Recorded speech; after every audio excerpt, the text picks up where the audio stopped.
Split AC, split का मतलब होता है टुकड़ा, यानी जो एसी दो टुकड़ों में बटी हो उसे स्प्लिट एसी कहते हैं। स्प्लिट एसी का आधा भाग घर के अंदर लगता है, आधा भाग घर के बाहर लगता है। जैसे ये स्प्लिट एसी का दोनों भाग है और ये वाला भाग लगा हुआ है, दीवालों पे देखे होंगे इस तरह से लगा होता है, ये इनडोर यूनिट के नाम से जाना जाता है। इनडोर यूनिट मतलब घर के अंदर लगने वाला भाग इनडोर यूनिट कहलाता है, और घर के बाहर लगने वाला भाग आउटडोर यूनिट के नाम से जाना जाता है। यानी यह इनडोर यूनिट होता है और ये आउटडोर यूनिट होता है जो घर के बाहर लगता है। अब जो घर के बाहर लगता है इसके अंदर compressor, condenser, filter, capillary, evaporator को छोड़ करके बाकी चीजें होती हैं। स्प्लिट एसी को यहां पे देखेंगे डायग्राम के हिसाब से हमने इस तरह से बनाया। ये घर के बाहर वाला भाग है यानी आउटडोर यूनिट है, और ये घर के अंदर वाला भाग है यानी इनडोर यूनिट है।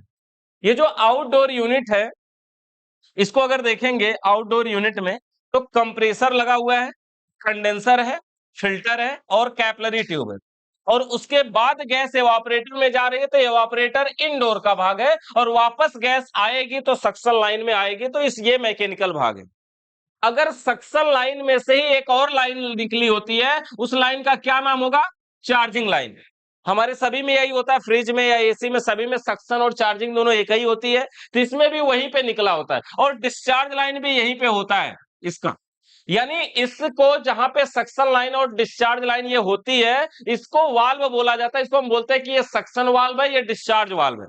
इसमें वाल्व होता है, और ये जो साइड में इधर वाला दिख रहा है कि इधर भी तो एक सुराख है, क्या इधर भी पाइप लगती है? तो ऐसा नहीं है, यहां पे एलन की लगती है, और एलन की लगा करके इसको बंद या फिर खोला जा सकता है, ये लगता है। इसमें भी एलन की लगती है और इसमें भी एलन की, यानी सक्शन में भी एलन की लगती है और डिस्चार्ज में भी एलन की लगती है, जिसके जरिए इसको बंद किया जाता है। इनडोर से आउटडोर के बीच की दूरी कितना रखनी चाहिए? लगभग 10 फीट कम से कम, और ज्यादा से ज्यादा 35।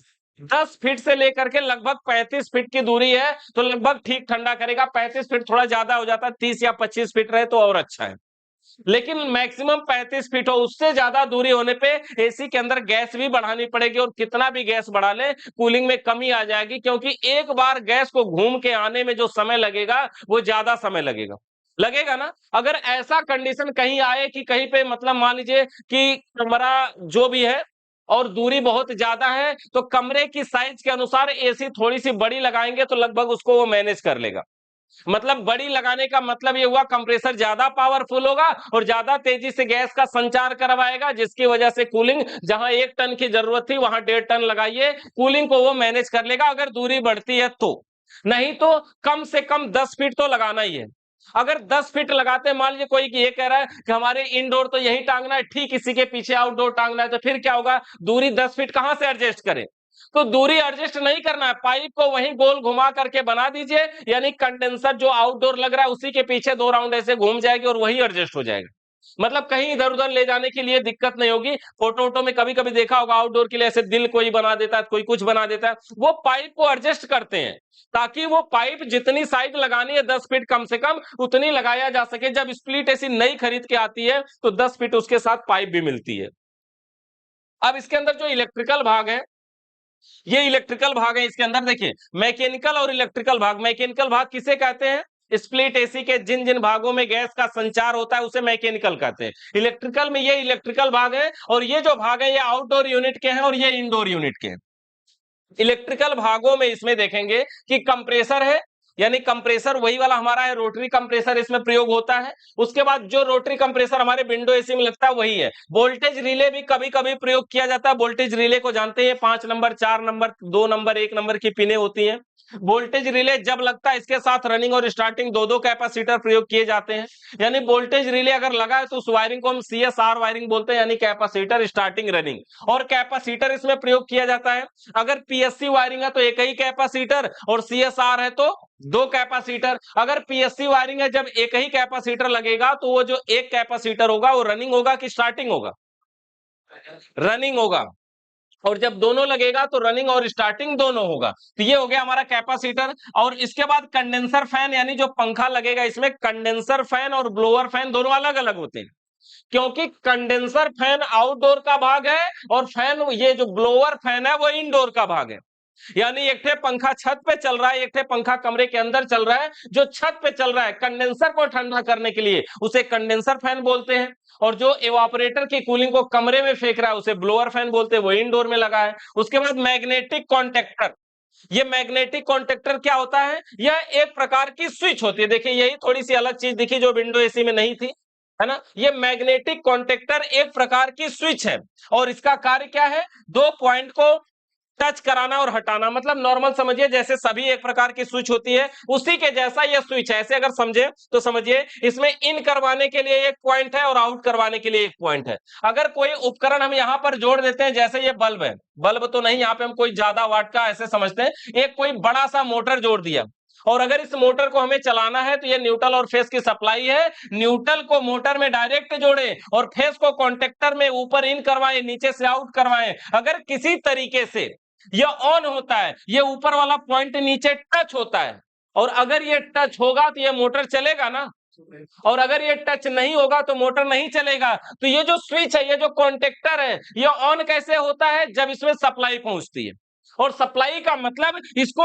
ऑन करने के लिए भी न्यूट्रल फेस इसे देना पड़ता है।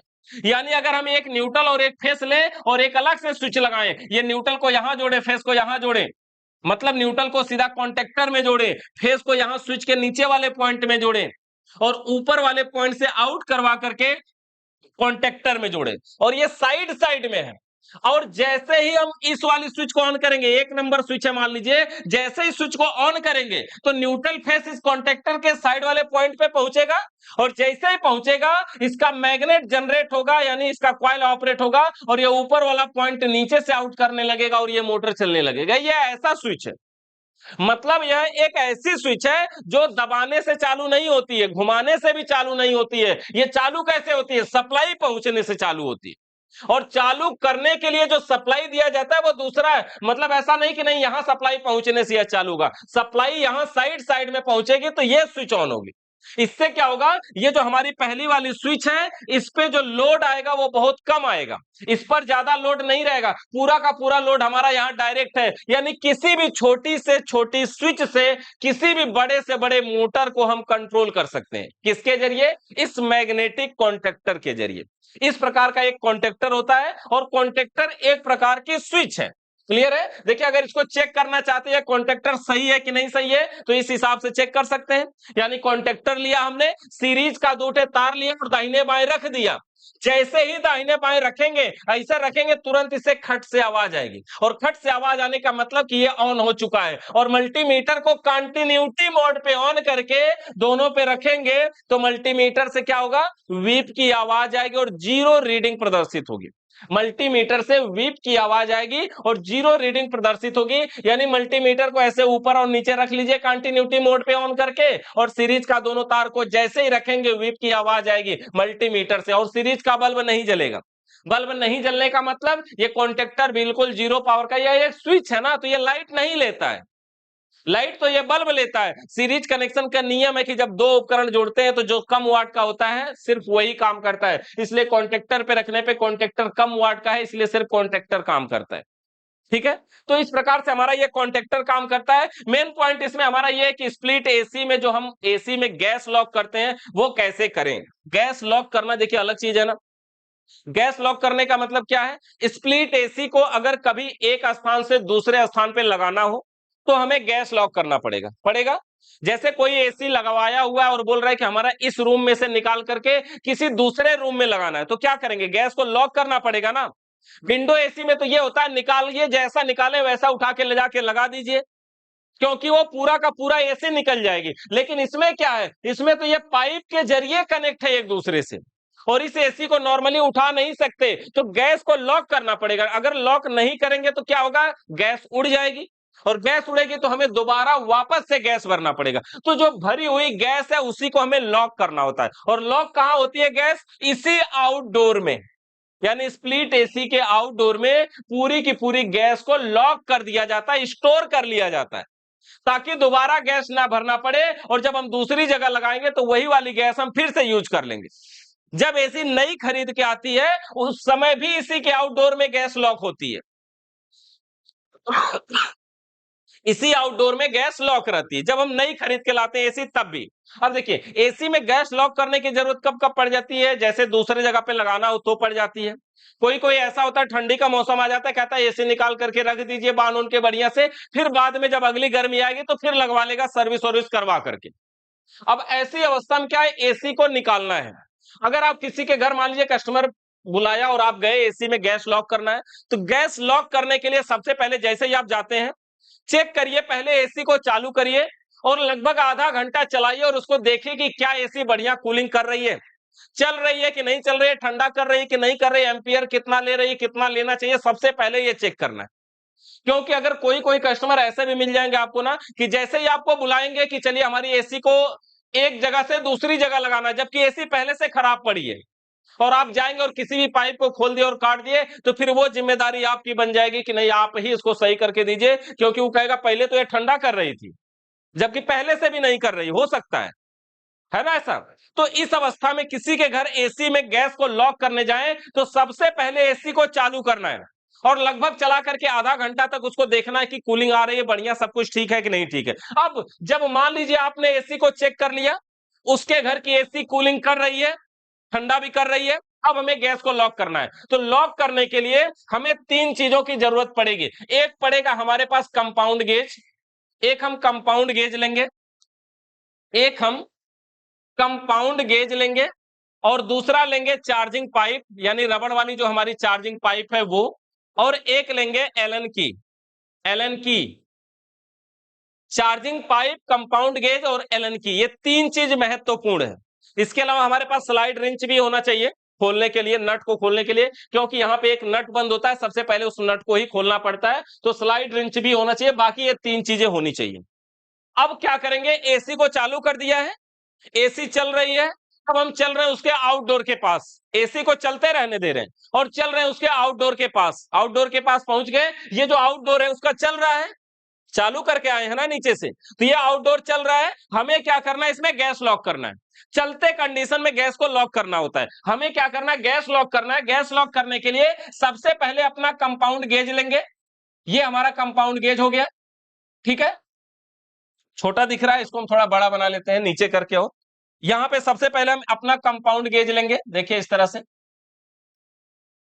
कंपाउंड गेज, ये हमारा हो गया कंपाउंड गेज, इसका ये हैंडल है। सबसे पहले कंपाउंड गेज लेंगे और गेज का जो निचला सिरा है, यानी सुई का निचला सिरा हमेशा संपर्क में रहता है ना, हम क्या करें, गेज के हैंडल को ऑफ कर दें, बंद कर देते हैं। हैंडल बंद हो गया, और जब हैंडल बंद हुआ तो समझिए ये साइड वाला सिरा बंद हुआ ना, और गेज का निचला सिरा अभी भी संपर्क में है, और गेज के निचले सिरे में रबड़ की चार्जिंग पाइप जोड़ेंगे, और रबड़ की चार्जिंग पाइप का दूसरा पिन वाला सिरा, ये देखिए ये चार्जिंग लाइन है, और चार्जिंग लाइन में यहां पिन होती है, जैसे दबा करके फ्रिज में एनआरबी लगी होती है, ये वही एनआरबी की साइज की पिन होती है। दबाएंगे तो इसमें से गैस उड़ेगी। तो हमें क्या करना है, हैंडल को बंद करना है, रबड़ की चार्जिंग पाइप को गेज के निचले सिरे में जोड़ना है, और उसी पाइप का जो दूसरा सिरा है, दूसरा पिन वाला सिरा एसी के चार्जिंग लाइन में जोड़ देना है। जोड़ देंगे, हैंडल बंद है और रबड़ की चार्जिंग पाइप को गेज के नीचे टाइट किया और यहां चार्जिंग लाइन में जोड़ दिया। जैसे ही जोड़ेंगे गेज में हमारा रनिंग प्रेशर शो करने लगेगा, करेगा ना। जब एसी में गैस है, एसी ठंडा कर रही है, एसी चल रही है, तो जैसे ही पाइप जोड़ेंगे तो यहां जो प्रेशर शो करेगा वो रनिंग होगा कि स्टैंडिंग होगा, रनिंग होगा। स्टैंडिंग कब शो करता है, जब बंद रहती है। अभी ये रनिंग प्रेशर शो करने लगेगा, यानी जो गैस होगी उसमें अगर R22 है या R32 है, 410 है, उसके हिसाब से उसका रनिंग प्रेशर शो करने लगेगा। अब जितना रनिंग प्रेशर शो कर रहा है, अब यहां से हमें यह भी पता चल जाएगा इसमें गैस कम तो नहीं है पहले से। अभी हमने कुछ नहीं किया, केवल पाइप को टाइट किया और जैसे ही सुई दिखाई रनिंग प्रेशर शो करने लगेगा। अगर शो करेगा, अगर गैस कम रहेगी तो भी अभी हमें पता चल जाएगा, चल जाएगा। अब हम क्या करें, जैसे ही रनिंग प्रेशर शो करने लगा हमें गैस को लॉक करना है। लॉक करना केवल 2 मिनट का काम होता है। करना क्या है, अब एलन की लेना है। एलन की इसमें जो लगती है 4 नंबर, 5 नंबर, 6 नंबर, इन्हीं में से कोई लगती है, या अलग अलग साइजों की लग जाती है, किसी में 4 भी लगती है, किसी में 5 भी लगती है, कभी 6 भी लगती है, इसी तरह से। अब क्या करेंगे, एलन की लेंगे और एलन की को सबसे पहले डिस्चार्ज लाइन में, यहां पे डिस्चार्ज लाइन है ना, ये सबसे पहले डिस्चार्ज लाइन में एलन की को लगाएंगे और इसको ऐसे दाहिने की साइड में घूमता है, ये ऐसे घुमाएंगे और इसको बंद करेंगे एलन की से। ठीक है, एलन की से जब इस डिस्चार्ज लाइन को बंद करेंगे तो यही वाला सिरा देखिए डिस्चार्ज लाइन वाला यहां से बंद हो जाएगा। ऐसे ही बंद होगा ना, जैसे गेज के हैंडल को बंद करते हैं वैसे समझिए एलन की से बंद करेंगे, ये वाला सिरा बंद हो जाएगा।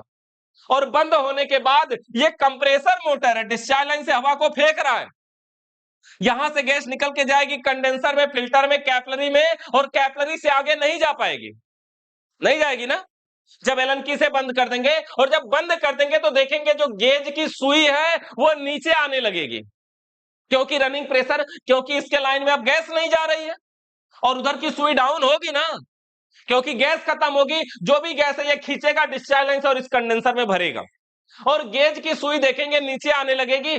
जैसे ही गेज की सुई जीरो पे आए तुरंत हमें एलन की, देखिए सबसे पहले क्या करना है, डिस्चार्ज वाल्व को एलन की से बंद कर देना है बढ़िया से। बंद करने के तुरंत बाद एलन की को सक्शन लाइन में लगा करके तैयार रहेंगे तुरंत। मतलब ये नहीं कि नहीं वो जीरो पे आ गई तो एलन की को लगा रहे, पता चला ऐसे हाथों थिल रहा और एलन की गिर गई नीचे, ये नहीं होना चाहिए। मतलब डिस्चार्ज वाल्व में एलन की को जैसे ही बंद किया तुरंत एलन की को निकाल के सक्शन लाइन में तैयार रहिए। अब क्या करना है, जैसे ही गेज की सुई जीरो पे आए सक्शन लाइन को भी धीरे धीरे ऐसे करके तुरंत करके बंद कर देना चाहिए। सक्शन लाइन को भी बंद करेंगे, देखिए सक्शन को भी जब बंद करेंगे ना तो इसका भी यही वाला सिरा बंद होता है। और जैसे ही बंद करेंगे तुरंत कंप्रेसर को भी बंद करना है, यानी एसी को भी बंद करना है। और एसी कैसे बंद होगी, एसी तो नीचे से बंद होगी ना, फिर यानी कोई आदमी भी आपका होना चाहिए जो नीचे, जिससे आप फोन लगा करके रख सकते हैं या किसी भी तरीके से उसे बोल सकते हैं ठीक है बंद करिए, और जैसे ही आप बोले तुरंत वो बंद करे। मतलब जब आप यहां डिस्चार्ज लाइन में एलन की लगाए तो पहले उसको तैयार रखिए कि वो तैयार है कि नहीं जो बंद करेगा। तो आप क्या करेंगे, पहले डिस्चार्ज लाइन को बंद करेंगे और उसको बोलेंगे, जैसे ही सक्शन में लगा के बंद करना शुरू करेंगे बोल देना कि बंद कर दो, तो वो बंद कर देगा। तो कंप्रेसर भी बंद और यहां पे जो गैस है वो लॉक हो जाएगी।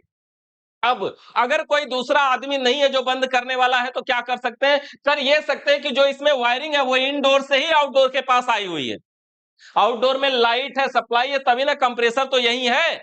तो जो इसमें सप्लाई है उसी सप्लाई में तार का जो नट बोल्ट है उसको भी ढीले रख सकते हैं। जैसे ही यहां पे गैस लॉक हो जाए तुरंत तार को बाहर निकाल दीजिए तो भी सप्लाई कट जाएगा और मोटर बंद हो जाएगा। ऐसा कर सकते हैं। बहुत सारे लोग ऐसे भी करते हैं कि एक एमसीबी ले लेते हैं अलग से, एक अलग से एमसीबी ले लेते हैं और जब जाते हैं गैस लॉक करने तो एमसीबी को ही पहले यहां कनेक्शन के साथ जोड़ देते हैं, पहले कनेक्शन को जोड़ते हैं तब एसी को चालू करते हैं। और जब चालू करेंगे तो जैसे ही चल रही होगी एसी, जैसे ही सक्शन वाल्व को बंद करेंगे एमसीबी ये बंद करेंगे अपनी, यानी इन्हीं के पास कंट्रोल है। यानी अगर दूसरा कोई नहीं है तब ये सब तरीका अपना सकते हैं। अगर कोई है बंद करने वाला तो बड़े आराम से एक बार बोल दीजिए बंद कर दे, वो बटन वहां से बंद कर देगा, सारे काम हो जाए। ठीक है ना, तो इस तरह से गैस को लॉक कर सकते हैं। और ये गैस लॉक हो गई, गेज की सुई कहां है इस समय, जीरो पे, गैस लॉक हो गई। और गैस लॉक होने के बाद अब इस गेज को यहां से हटाया जा सकता है, इन पाइपों को भी यहां से हटाया जा सकता है। अब इन पाइपों को हटाने से क्या गैस उड़ जाएगी, नहीं, एलन की दोनों का बंद है ना, तो पूरी की पूरी गैस इसी आउटडोर में स्टोर है। और आउटडोर में भी कहां स्टोर है, खाली कंडेंसर में, कंडेंसर में है ना, ये सक्शन लाइन से खींच के डिस्चार्ज लाइन में भर दिया, पूरा कंडेंसर में गैस रुकी रहेगी। तो पूरा कंडेंसर में इसकी गैस स्टोर है, यानी जितनी भी गैस है पूरा का पूरा गैस कंडेंसर में स्टोर है।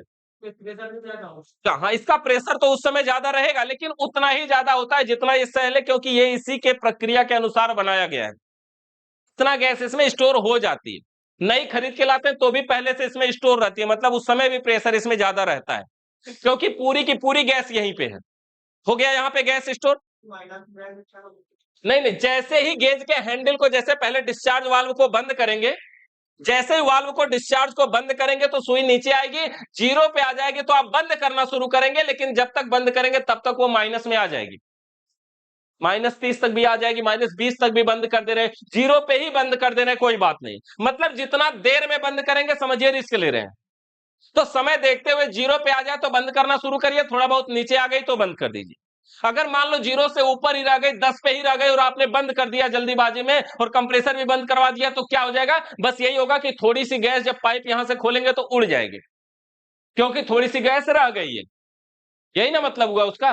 तो इसलिए जीरो पे आए तो बंद करना शुरू करना और माइनस आते आते बंद हो जाना चाहिए। तो इस हिसाब से हम इसको बंद कर देंगे और हमारी एसी में गैस लॉक हो जाएगी। लॉक होने के बाद अब इस एसी को उठाना है, दूसरी जगह ले जाके लगाना है। हाँ? नहीं, एलन की अगर गिर जाए तो पहले ही बोल दीजिए कि बंद कर दो। यानी किसी को आपने जब डिस्चार्ज लाइन में लगाया तो तैयार रखा ना कि बंद कैसे करना है। यानी लगाने से पहले बंद करने के बारे में सोचना है कि बंद होगा कैसे, कोई खड़ा है कि हम यहाँ एमसीबी लगा रहे हैं कि कोई कनेक्शन कर रहे हैं कि तार ढीला कर रहे हैं, पहले तैयारी करनी है। तो फिर क्या, जैसे डिस्चार्ज लाइन में मान लीजिए आपने टाइट किया, टाइट हो गया, सक्शन में लगाने जा रहे हैं, यहीं पे छूट के एलन की गिर गई ऊपर छत पर से नीचे, अब उठाने में 5 मिनट समय लगेगा, तब तक क्या करना है, बोल देना पहले में कि बंद कर दो। वो बंद कर देगा। जब बंद करेगा फिर क्या करेगा, आप दोबारा जब एलन की लेके आएंगे तो पहले जो बंद किया था उसको खोलिए ताकि पूरा गैस फ्री हो जाए, फिर बराबर से घूम जाए। उसके बाद फिर से वैसे ही गेज लगा करके फिर से प्रक्रिया चालू करिए। एलन की खोलने से गैस बाहर नहीं उड़ती, पाइप में ही रहती है, क्योंकि पहले जब एसी काम करती है तो एलन की खुली ही रहती है, एलन की वाला ये नट। ठीक है, गैस लॉक हो गई, एसी को एक जगह से दूसरी जगह लगा दिए।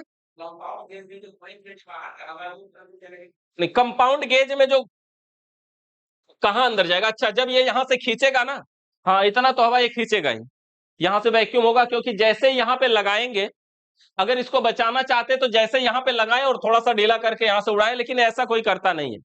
एसी के अंदर चोक होने के चांस बहुत कम होते हैं, थोड़ी बहुत हवा से, इतनी पाइप की हवा से कुछ होता नहीं है। लेकिन फिर भी अगर हटाना चाहते हैं तो ऑप्शन है कि जैसे गेज को टाइट करेंगे यहां रनिंग प्रेशर शो करेगा, चाहेंगे तो थोड़ी सी गैस उड़ा सकते हैं, लेकिन ऐसा कोई करता नहीं, कोई भी गैस को उड़ाता नहीं है। हमें क्या करना है, देखिए गैस एक जगह अब लग गई है, गैस लॉक हो चुकी है। लॉक होने में और कोई क्वेश्चन है तो बताइए।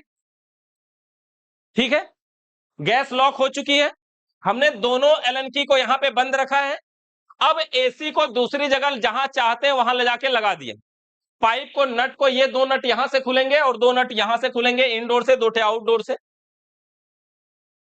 यानी दो नट यहां है ना इसमें, और दो नट यहां से खुलेंगे। ये दोनों अलग अलग हो जाएगा, जहां मर्जी करे ले जाके इंस्टॉल कर लेंगे, बढ़िया से लगा देंगे। लगाने के बाद फिर से गैस को खोलना है, जो इसमें लॉक गैस है उसे वापस खोलना पड़ेगा ना। खोलने के लिए क्या करना होगा, एसी के बंद अवस्था में ही, यानी एसी बंद रहेगी, और हम क्या करेंगे, एलन की को पहले डिस्चार्ज वाल्व में लगाएंगे और डिस्चार्ज को खोलेंगे। थोड़ी सी गैस चाहे तो खोल करके फिर बंद कर सकते, गेज ओज नहीं जरूरत है, अभी गेज ओज हटा लिए सब। हमने क्या किया, खाली दूसरी जगह ले जाके लगाया, और हमने क्या किया कि यहां से डिस्चार्ज वाल्व को हमने खोला और फिर बंद कर दिया। हम चाहे तो थोड़ा सा खोल करके बंद कर दे और फिर बाद में इस पिन को, यहां से जो है चार्जिंग पिन है ना, एनआरबी लगा हुआ है, इस पिन को दबा करके थोड़ी सी गैस उड़ा सकते हैं इन पाइप का वैक्यूम करने के लिए। समझ रहे हैं ना। और अगर वैक्यूम करना चाहते हैं, असली में वैक्यूम पंप से वैक्यूम करना चाहते हैं, तो ऑप्शन ये होता है कि पहले जैसे ही हमने दूसरी जगह ले जाकर के पाइप को सेट किया, सेट कर लिया, अब हमें किसी वाल्व को खोलना नहीं है, पहले हमें ये गेज लगाना है, और गेज लगा करके हमारा वैक्यूम पंप मोटर रहेगा, और पंप मोटर को इस प्रकार से वैक्यूम करना है। ये दोनों वाल्व बंद ही रहेगा, सक्शन वाल्व भी बंद रहेगा, डिस्चार्ज भी बंद रहेगा, और वैक्यूम पंप लगा करके जैसे ही ऑन करेंगे, गेज ओज का हैंडल भी ऑन होगा, तो क्या करेगा, ये यहां से खींचेगा हवा को ना, और जो हवा खींचेगा वो कहां, गेज से होते हुए सिस्टम की आएगी। तो ये जो वैक्यूम होगा ये इनडोर का होगा कि आउटडोर का, ये खाली इनडोर का होगा, आउटडोर का वैक्यूम इसमें नहीं होगा, खाली इनडोर का वैक्यूम होगा, इसमें आउटडोर का वैक्यूम नहीं होगा। तो आउटडोर का वैक्यूम करने की जरूरत भी नहीं है, क्योंकि इसमें गैस भरा हुआ है, एलन की दोनों बंद है और हम वैक्यूम कर रहे हैं। इस समय जो वैक्यूम होगा खाली इनडोर का वैक्यूम होगा, हो जाएगा। जब इनडोर का वैक्यूम हो जाए तो हमें क्या करना है, सबसे पहले हैंडल को बंद कर लेना है। बंद कर लिया, अब हम इस वैक्यूम पंप को यहां से हटा देते हैं, हमारी जो गेज की सुई है वो माइनस में रहेगी ना, पूरा सिस्टम वैक्यूम हो चुका है। अब क्या करेंगे, सबसे पहले डिस्चार्ज वाल्व को खोलेंगे, और जब खोलेंगे तो पूरी गैस यहां से निकल के जाएगी, यहां गैस उड़ाने की जरूरत नहीं है क्योंकि वैक्यूम हुआ है। और अगर वैक्यूम नहीं हुआ रहता तो लोग क्या करते हैं, थोड़ी सी गैस को उड़ा देते हैं, मान लेते हैं कि वैक्यूम हो गया, और उसके बाद पहले डिस्चार्ज वाल्व को खोलेंगे, फिर सक्शन वाल्व को भी खोल देंगे, और सक्शन वाल्व को भी खोल देंगे, बस उसके बाद अब एसी को चालू कर सकते हैं। यानी बंद अवस्था में ही गैस को खोलना है, और लेकिन जब बंद करना है, गैस को लॉक करना है, उस समय चलते अवस्था में करना है। और जब गैस को लॉक करना है तो पहले किस वाल्व को बंद करना है? Discharge valve. और जब खोलना है तो पहले किसको खोलना है? डिस्चार्ज को। तो ये याद करना कि जब लॉक करते तो भी पहले एलन की किसमें लगाएंगे? डिस्चार्ज में। और जब खोलेंगे तब भी पहले किसमें लगाएंगे? डिस्चार्ज में। यानी खोलते या बंद करते समय दोनों अवस्थाओं में एलन की सबसे पहले डिस्चार्ज में लगेगी। खोलते समय पहले डिस्चार्ज को बंद करेंगे, गेज की सुई जैसे ही माइनस पे आएगी तुरंत सक्शन को भी बंद करके कंप्रेसर को बंद कर देंगे। और जब खोलेंगे इसको तो पहले डिस्चार्ज को खोलेंगे और फिर जैसे ही गैस निकल के जाए फिर बाद में सक्शन को भी खोल देंगे। यहां पे एक काम और करते हैं, पहले डिस्चार्ज वाल्व को खोल के थोड़ी सी गैस को रोक लेते हैं, फिर जो हमारे नट है जिसको हमने अभी अभी लगाया है, इस नट को हमें क्या करना होता है? लीकेज भी चेक करना होता है। इस नट को हमें लीकेज भी चेक करना होता है। यानी पहले डिस्चार्ज को थोड़ी सी गैस खोलिए, फिर बंद करिए और लीकेज चेक करिए इन चारों नटों पे। अगर लीकेज नहीं है तब सक्शन को खोलिए, अगर लीकेज है तो फिर से उसको सलाई रिंच से लगा के बढ़िया से टाइट करिए। 8 नंबर 10 नंबर का रिंच होना चाहिए दोनों इसके लिए, ठीक है ना? तो इस हिसाब से हम इसको लॉक कर सकते हैं और इसे हिसाब से हम इसको खोल सकते हैं। बताइए इससे रिलेटेड कोई? गैस को खोलेंगे चालू करके। देखो चालू करके खोलने का मतलब है कि कब चालू करेंगे। खोलने से पहले चालू करेंगे तो आप जान रहे हैं कि यह खतरनाक साबित हो सकता है, क्योंकि इसमें पूरा प्रेशर दबाव में भरा हुआ है और उसी में आप कंप्रेसर चलाएंगे तो और ये फेंकेगा, और आप खोलने में 1 मिनट की भी देरी किए तो कुछ भी हो सकता है। पहली कमी तो ये हो गई। बंद अवस्था में खोलने में कोई दिक्कत नहीं है, क्योंकि पहले डिस्चार्ज को जब खोलेंगे तो यहां गैस का दबाव ज्यादा है, वो गैस बड़े आराम से अपने आप निकल के अंदर जाएगी और फिर वहां से हल्की होकर के यहां तक आएगी। और जब सक्शन को भी खोल देंगे तो पूरा फ्री हो जाएगा, गैस जहां जहां जाना स्टोर हो जाएगा। 2 मिनट रुक के आराम से चालू कर सकते, तुरंत भी चालू कर सकते, कोई बात नहीं। फिर आराम से ये खींच भी पाएगा, फेंक भी पाएगा, कोई दिक्कत नहीं होगी। इसलिए जब गैस को खोलते हैं तो बंद अवस्था में ही खोलते हैं। हाँ हाँ,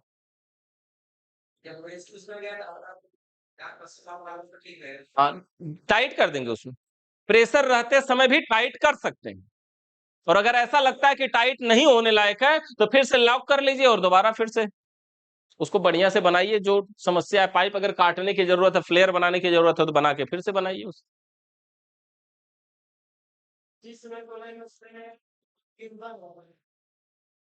ये हैंडल तो बंद है। हाँ,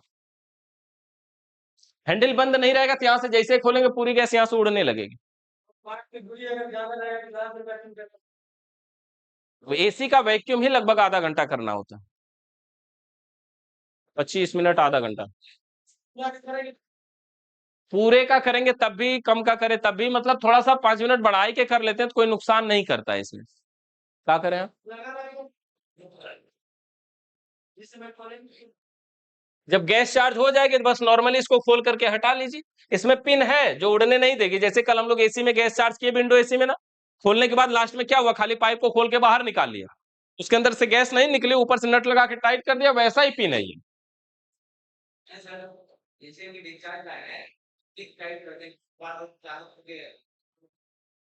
क्या हुआ? डिस्चार्ज लाइन है, पहले बंद कर दिया। नहीं, पहले नहीं बंद करना है, चलते समय बंद करना है। पहले बंद कर दिया आपने फिर चालू कर लिया एसी को, तुरंत वैसे एसी चालू नहीं होती। आप चालू करेंगे कैसे? आपको चालू नीचे से करके जाना है, छत पे ना, पहले देख के जाना है। आप अगर ऐसा करें कि पहले हमने इसको बंद कर लिया और फिर तुरंत हम एसी को चालू कर रहे हैं तो फिर कोई दिक्कत नहीं हो सकता है, तब भी कोई दिक्कत नहीं होगी। बिना वैक्यूम पंप के खोलने के लिए पहले डिस्चार्ज वाल्व को, गैस को खोलेंगे और यहां से जो पिन, अगर गेज नहीं लगाए हैं तो कोई दिक्कत नहीं, यहां से पिन रहेगी, उस पिन को दबा के थोड़ी सी गैस उड़ा देंगे और उड़ाने के बाद फिर बस सक्शन लाइन को पूरा खोल देंगे, हो गया। गैस नहीं कम होती, थोड़ी सी गैस कम होगी, उससे कोई दिक्कत नहीं होगा। एसी जब नहीं आती है तो उसमें गैस पहले से भी रहती है और थोड़ा बहुत इसमें एक बार दबा करके थोड़ी सी हवा उड़ाएंगे तो कुछ नुकसान नहीं होगा, पहले हवा ही तो उड़ेगी ना। नहीं, अगर 20 25 30 फीट तक भी बढ़ा रहे हैं तो गैस एक्स्ट्रा नहीं डालना है, 35 फीट से भी प्लस हो रहा है या 35 फीट हो रहा है, तब गैस थोड़ी सी बढ़ाना पड़ेगा, क्योंकि जब उतना ज्यादा हो जाएगी पाइप की लंबाई ना, तो फिर आप उसका रनिंग प्रेशर चेक करेंगे तो डाउन रहेगा। तो आपको रनिंग प्रेशर को मेंटेन करना होगा, उतना ही गैस बढ़ाना है जितना मेंटेन हो सके। हाँ, रनिंग प्रेशर को बराबर करना है बस। नहीं नहीं, उसी गैस के ऊपर और थोड़ा सा बढ़ा देंगे, मतलब 50 ग्राम और बढ़ा देंगे, ऐसा है। मतलब पूरी गैस उड़ा के दोबारा गैस भरना ऐसा नहीं है, उसी में थोड़ी सी गैस और बढ़ा देंगे। नहीं, कोई भी गैस नहीं, जो गैस पहले से है वही गैस। नहीं, सभी गैसों में ये तो है ना, R32 और 410 इन गैसों को बोला जाता है कभी भी टॉप अप नहीं करना चाहिए, मतलब इस गैस में और एक्स्ट्रा गैस नहीं बढ़ाना चाहिए, लेकिन थोड़ी सी बढ़ा सकते हैं, कोई दिक्कत नहीं है। वो खतरनाक साबित हो सकता है, वो बढ़ाते समय की दिक्कत है, लेकिन अगर पाइप बढ़ी है तो रनिंग प्रेशर डाउन हुआ है तो उसको बराबर किया जा सकता है, कोई बात नहीं। और जब नई एसी आती है ना, तो पाइप जैसे 10 फीट की लगानी है तो भी वही गैस है, 25 फीट कर रहे हैं तो भी वही गैस है, उतना उसमें गैस रहती है कि वो एवरेज मैनेज कर लेगी। मतलब पाइप में कितनी गैस आ जाएगी, 15 फीट की ही पाइप मान लीजिए बढ़ गई तो पाइप के अंदर बहुत ज्यादा गैस नहीं आएगी, बहुत करेगी तो 50 ग्राम गैस पाइप के अंदर हो जाएगी। नहीं, खाली इंडोर का वैक्यूम किया हमने, आउटडोर का नहीं किया। एलन की से जब दोनों बंद है और ये पाइप यहां से जुड़ी हुई है, तो ये जो वैक्यूम हो रहा है वो खाली इंडोर का हो रहा है। दोनों पाइपों का आप खुद सोचिए, यहां से देखिए ये मोटर है और ये पाइप जुड़ी हुई है, और ये मोटर जब चालू हुआ तो हवा को यहीं से खींचेगा ना, यहां हवा कहां से पाएगा, इधर तो बंद है, तो ये नीचे से पाएगा, यानी ये ऑपरेटर की पाएगा और पाइप से होकर के यहां तक पाएगा, यहां बंद है अगला पाइप ना, तो यहां तक की पाइपों का ये वैक्यूम करेगा। हाँ, दोनों पाइपों का और इंडोर का वैक्यूम होगा।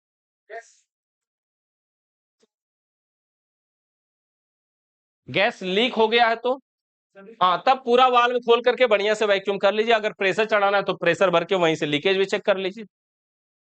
और गैस लीक होता है, जैसे एसी बनाने गए किसी का गैस लीक हो गया, और कहां से लीक हो रहा है पता जानते चलता है, जहां लीक होता है वहां से तेल निकला होता है, उसी के आसपास तेल गिरा होता है, देखेंगे तो ऐसे पहचान में आ जाता है, अच्छा लीक यहीं से हुआ होगा। मतलब बिना प्रेशर चढ़ाए जैसे जाएंगे उसके आउटडोर के पास, मान लीजिए नट के पास लीकेज है तो देखेंगे यहाँ पे तेल गिरा रहेगा, कहीं पे पाइपों के यहाँ पे भी अगर रहेगा तो यहाँ पे भी देखते हैं उसके ऊपर तेल, ऐसे पाइपों को छुएंगे तो नमी जैसा दिखाई देगा, छुएंगे तो तेल का एहसास होगा, इसका मतलब है कि वहां से लीकेज है। यहाँ से ज्यादा लीकेज होगा, एवरेज मान सकते हैं इसको, जैसे उसको उसका मानना ये हो गया कि नीचे से ऊपर पहुंचाने में या ऊपर से नीचे खींचने में आसानी है, लेकिन ये दो पाइपें हैं, एक ठे से भेज रहा है एक ठे से ले रहा है, तो अब ये ऊपर से नीचे हो या नीचे से ऊपर, दोनों अवस्थाओं में एक ना एक पे उसमें मेहनत तो पड़ी रहेगी, है ना। जैसे मान लीजिए कि आउटडोर ऊपर है और इनडोर नीचे है, तो जब वो वहां से भेज रहा है तो गैस आ रही है आसानी से, लेकिन जा तो उतनी मेहनत से रही है, और अगर मान लीजिए आउटडोर नीचे इनडोर ऊपर है तो फिर जा मेहनत से रही है, आ आसानी से रही है, एक बार तो मेहनत उसको उतना ही है लगभग, तो इसमें बहुत कुछ इफेक्ट नहीं है, लगभग बराबर ही रहे तो कोई फर्क नहीं पड़ता उससे। मतलब खुद ऐसे सोच के देखिए कि पाइप से एक ठे जाएगी एक ठे से आएगी, और ऊपर नीचे से ज्यादा इसमें प्रभाव नहीं पड़ने वाला, और लगभग बराबर तो एसी में होता ही है, 45 फीट तो बहुत हो जाता है, लेकिन लगाने के लिए जरूरत तो पड़ी जाती है, किसी का घर ही लंबा है और अगल बगल दूसरे का घर है तो लगाना ही पड़ेगा। कहीं भी रखिए कोई बात नहीं, जरूरत के हिसाब से जगह के अनुसार रखिए।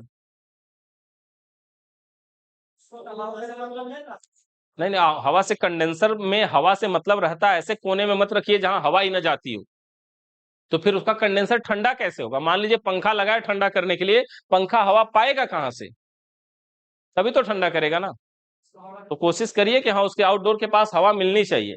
अब देखो कोई सटी सी गली है उसी में एकदम चिपका दिए, बाहर से हवा मिल ही नहीं रही है तो दिक्कत होगी उसको।